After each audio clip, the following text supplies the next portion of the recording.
Olá, queridos alunos do 8º ano do Centro Educacional Crescendo com Jesus. Aqui quem está falando é a professora Thaisa Barros, sua professora de História. E vamos dar continuidade à nossa aula de revisão sobre Idade Média. Na última aula, falamos um pouco do papel da mulher nesse contexto da Idade Média, né? Falamos que ela possuía um papel completamente submisso em relação ao homem, deveria estar obediente à figura masculina, né?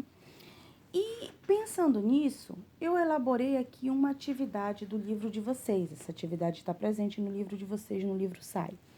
Observe essa atividade aqui, queridos, essa questão.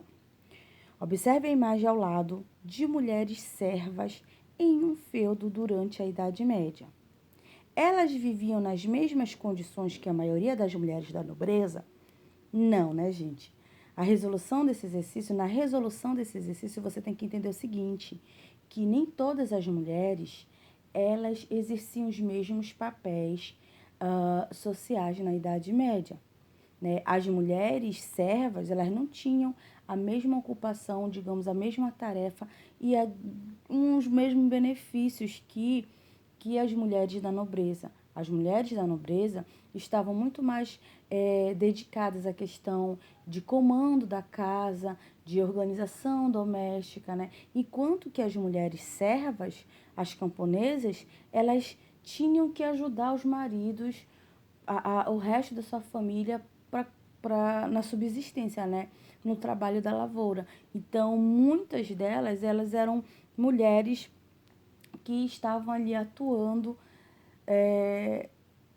como camponesa, trabalhando na roça, tá? Então, é só para você ter bem claro essa relação aí das mulheres nos diversos papéis sociais. Ainda falando da Idade Média, nós vamos falar aqui da igreja na Idade Média. Gente, tem muita coisa para falar, porque a Igreja Católica na Idade Média, ela influenciou bastante. Ela foi responsável por surgimento das primeiras universidades, ela era responsável por uma série de entendimento moral, entendimento sobre a mentalidade da época. Então, o que a gente tem que entender? Que a igreja, ela vai surgir, né, lá no Império Romano e vai ficar, e vai conseguir se sustentar durante a Idade Média, mesmo com o fim do Império Romano, né? Mesmo com o fim do Império Romano, você tem aí a igreja se mantendo firme e forte. E o que a gente tem que entender? Que isso se deu por conta também de alianças que fizeram com alguns líderes bárbaros, com alguns reis, né? Ela vai fazer essas alianças, isso vai ser bastante fundamental para que ela se mantenha ali atuante. Né? Ela tinha uma grande influência sobre a vida social das pessoas, independente da camada social. Por quê? Porque tudo girava em torno da igreja. Era ela que estabelecia os padrões de comportamento naquela sociedade, os comportamentos morais, ou seja, então ela tinha um grande poder social. Todos deveriam participar desses rituais que eram inseridos na Igreja Católica, seja no nascimento com o batismo das crianças, seja no casamento, ou até mesmo na morte, com o processo de extrema unção, né? Então, percebam que ela faz parte de todos os elementos da vida do homem, do indivíduo, né? Ela está ali sempre presente. Ainda falando da igreja, a gente tem que entender que dentro da igreja ela também tem o que a gente chama de alto clero e baixo clero. Tem uma hierarquia. Nós vimos no início dessa revisão que a sociedade era dividida entre clero, nobres e camponeses, né? Que poderiam ser servos ou vilões.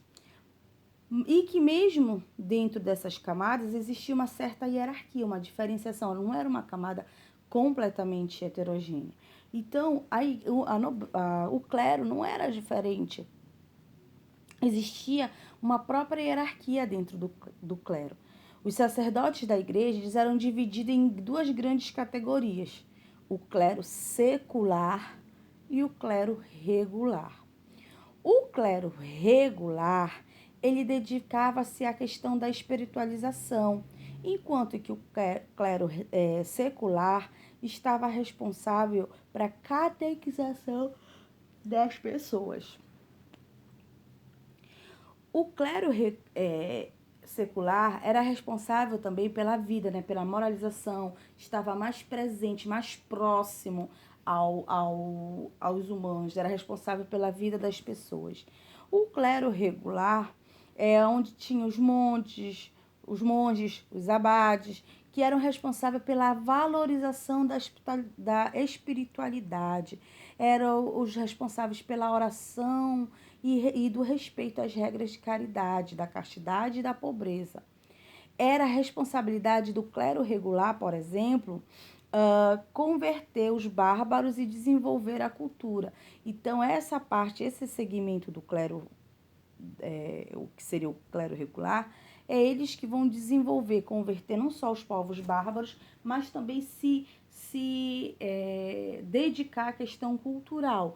Nós vamos ver lá na frente, quando falarmos de Renascimento, que muitos teóricos desse período renascentista, século XVIII, acreditavam que na Idade Média não tinha produção cultural, mas nós vamos ver que tinha sim. E quem era responsável por essa produção cultural? A Igreja, mais precisamente o clero regular.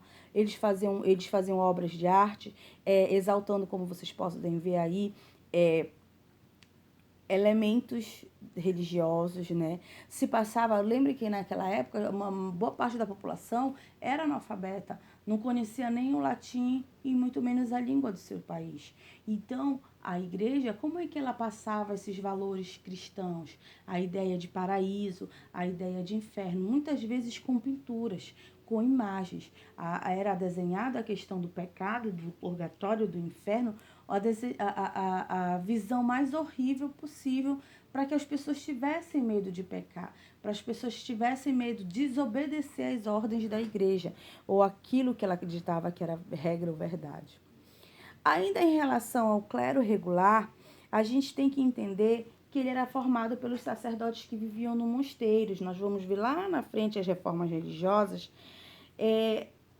O Lutero era um monge, ele habitava um mosteiro. Então, o que esses monges faziam? Eles se dedicavam, na vida religiosa, à realização de algumas atividades agrícolas e artesanais e também alguns trabalhos intelectuais. Essa imagem aí mostra justamente o monge pegando alguns textos antigos de Platão, Sócrates, referente a esses filósofos, né? Que Sócrates não deixou nada escrito, mas textos, principalmente desses filósofos da antiguidade, e eles transcreviam, eles traduziam, né? Eles faziam transcrições, e isso não era todo mundo que fazia. Eram poucas pessoas, até porque dentro do próprio clero não era todo mundo que conseguia ler, que conhecia a língua grega, né? Ainda falando de clero regular, aqui você tem uma outra imagem dessa função, né? O monge traduzindo alguns textos esses que são considerados textos perigosos, porque eles trabalhavam com a questão de ver, enxergar o mundo com a racionalidade, e isso a igreja não queria, nem mesmo que os outros membros da igreja vissem. Então, eram pouquíssimas pessoas que tinham acesso a esses livros, e esses livros foi chamado de Index Librorum.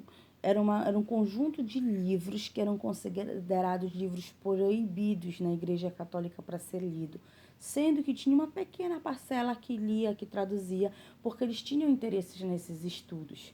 E tem um filme que retrata muito bem isso, que é o filme Em Nome da Rosa, onde eles colocavam nas páginas do livro veneno, porque as pessoas tinham um hábito, e os mais antigos você observa, que eles têm uma mania de virar a página, passar o dedo na língua e colocar novamente, virar a página, passar o dedo na língua e colocar. Ou seja, as pessoas que liam aquilo, os padres que liam aquilo, eles acreditavam que o livro era amaldiçoado de fato. Por quê?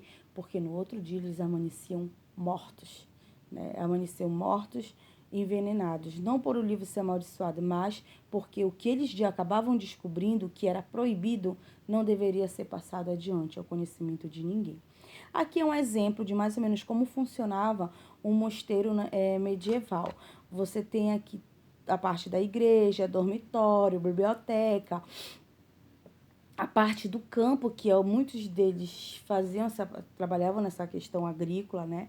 Então, era diferenciada a função deles. Hoje, nós vamos ficar por aqui, falando mais dessa questão da estrutura do clero. Na próxima aula, continuaremos falando sobre o poder da igreja, sobre a influência.